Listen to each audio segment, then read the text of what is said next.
ಈಗ ಮನೆಯಲ್ಲಿ ಏನಾಗ್ತಿದೆ ಅನ್ನೋ ಪರಿಜ್ಞಾನಾದ್ರೂ ಇದೆಯಾ ನಿಮ್ಮಿಬ್ಬರಿಗೂ? ಸೇವಂತಿ ಕಾಣಿಸ್ತಿಲ್ಲ ಅಂತ ಎಲ್ರು ಒದ್ದಾಡ್ತಿದ್ರೆ ಮುಗ್ದೋಗಿರೋ ವಿಷಯಕ್ಕೆ ಇಬ್ರು ಜಗಳ ಆಡ್ಕೊಂಡು ಕೂತಿದ್ದೀರಾ. ಮತ್ತಿನ್ನೇನಣ್ಣ, ಮನೇಲಿ ಇಷ್ಟೊಂದೆಲ್ಲ ರಾಧಾ ಅಂತ ಆಗ್ತಿದೆ, ಅದಕ್ಕೆ ಕಾಣ್ತಿಲ್ಲ. ಇದಕ್ಕೆಲ್ಲ ಕಾರಣ ಪ್ರಿಯ ತಾನೆ. ಅಶ್ವಿನ್, ಅದೆಲ್ಲ ಮಾತಾಡೋದಕ್ಕಿದು ಸಮಯ ಅಲ್ಲ. ಅಣ್ಣ ಯಾಕಣ್ಣ ಮಾತಾಡ್ಬಾರ್ದು? ಇದೇ ಸರಿಯಾದ ಸಮಯ ಮಾತಾಡೋದಕ್ಕೆ. ಇವ್ ನೊಂದ್ಕೋತಾನೆ ಅಂತ ಎಷ್ಟ್ ದಿನ ಅಂತ ಸತ್ಯ ಮುಚ್ಚಿಡೋದು? ಸತ್ಯನಾ? ಏನ್ ಸತ್ಯನೋ? ಅಜ್ಜಿ ಏನು ಇಲ್ಲ. ಅಶ್ವಿನ್ ದಯವಿಟ್ಟು ಸುಮ್ಮನೆ ಇರೋ ನೀನು. ಇದೆ ಅಜಯ್, ಇವನ್ ಹೆಂಡತಿ ಮಾಡಿರೋ ಪಾಪದ ಲಿಸ್ಟು ಇಷ್ಟುದ್ದ ಇದೆ. ಅದನ್ನೆಲ್ಲ ಹೇಳಿದ್ರೆ ಹೋಗಿ ಹೋಗಿ ಇಂಥವಳ ಪ್ರೀತಿ ಮಾಡ್ಬಿಟ್ನಲ್ಲ ಅಂತ ಇವನ್ ಇಲ್ಲೇ ಹೊಡ್ಕೊಂಡು ಸತ್ತೋಗ್ತಾನೆ. ಅಶ್ವಿನ್ ಪ್ಲೀಸ್, ನಿನ್ ಕೈ ಮುಗಿತೀನಿ, ಸುಮ್ಮನೆ ಇದ್ಬಿಡೋ. ಮಾತಾಡ್ಲಿ ಬಿಡೋ. ಪದೇ ಪದೇ ಮಣಿ ಕೆಟ್ಟೋಳು ಅಂತ ನನಗೂ ಕೇಳಿ ಕೇಳಿ ಸಾಕಾಗೋಗಿದೆ. ಇವತ್ತದ್ ನನಗೆ ಗೊತ್ತಾಗ್ಲೇಬೇಕು, ಮಣಿ ಅಂತ ತಪ್ಪು ಏನ್ ಮಾಡಿದಾಳೆ ಅಂತ. ಏನ್ ಮಾಡಿದಳ ಅವಳು? ನನ್ ಮಗುನ ಬೇಡ ಅಶ್ವಿನ್ ಪ್ಲೀಸ್. ಅವನನ್ನ ಯಾಕೆ ತಡೀತಿದ್ಯಾ ಅರ್ಜುನ್? ಅಂದ್ರೆ ನನ್ ಮಣಿ ಏನೋ ತಪ್ಪು ಮಾಡಿದಾಳ, ಅದ್ ನಿನ್ಗೂ ಗೊತ್ತಾ? ಹೌದು ಕಣ, ಗೊತ್ತು. ಅಣ್ಣಂಗೂ ಗೊತ್ತು. ಏ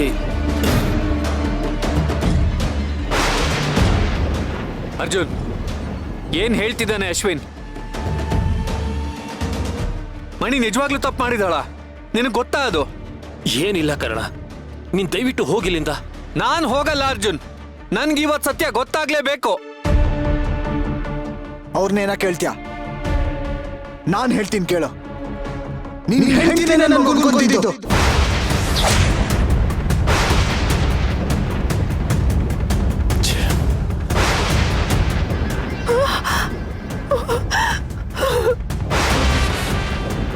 ಪೂಜಿಂಗ್ ಅಬಾರ್ಷನ್ ಆಗಕ್ ಕಾರಣನೇ ನೀನ್ ಹೆಂಡ್ತಿ.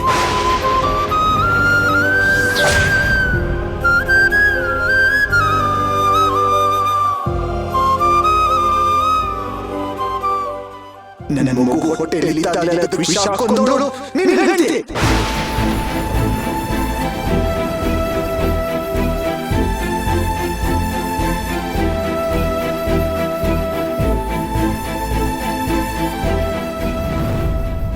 ಸಾಕು, ಮುಚ್ಚೋ ಬಾಯಿ. ಇಷ್ಟು ದಿನ ಗಂಡ ಹೆಂಡತಿ ಸೇರ್ಕೊಂಡು ಸೇವಂತಿ ಅದಕ್ಕೆ ಮೇಲೆ ಗೋಬೆ ಕೂರ್ಸುದ್ರಿ, ಈಗ ಅದನ್ನ ನನ್ನ ಹೆಂಡತಿ ಮೇಲೆ ಎಳಿತಾ ಇದ್ಯಾ? ನಮ್ಗೂ ಅದಕ್ಕೆ ಮೇಲೆ ಅನುಮಾನ ಬರುವಂಗ್ ಮಾಡಿದ್ದೆ ನೀನ್ ಹೆಂಡ್ತಿ ಕಣ.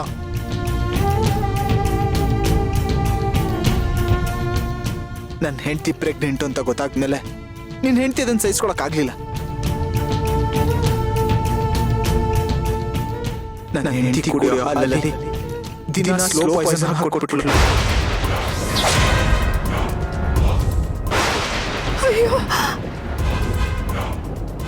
ಅವಳ ಮೇಲೆ ಅಪವಾದನೆ ಬರಬಾರ್ದು ಅಂತ ಅದಕ್ಕೆ ಮೇಲೆ ಹಾಕಿದ್ದು. ನಾನು ಇದನ್ನೆಲ್ಲ ನಂಬಲ್ಲ. ಓಹೋ, ನಂಬಲ್ಲ ಅಲ್ವಾ? ಇರು, ಪ್ರೂಫ್ ಸಮೇತ ಬಂದಿದ್ದೀನಿ ನೋಡು. ನೋಡಪ್ಪ, ನಿಮ್ಮ ಮಣಿ ನನ್ನ ಹೆಂಡತಿ ಕೊಟ್ಟಿರೋ ಪ್ರೋಟೀನ್ ಪೌಡರ್ ಇಂದಾನೆ ಮಗು ಸತ್ತೋಗಿರೋದು ಅನ್ನೋದಕ್ಕೆ ಪ್ರೂಫು, ಲ್ಯಾಬ್ ರಿಪೋರ್ಟ್ಸು ತಗೋ ನೋಡು. ಏನೋ ಇದು?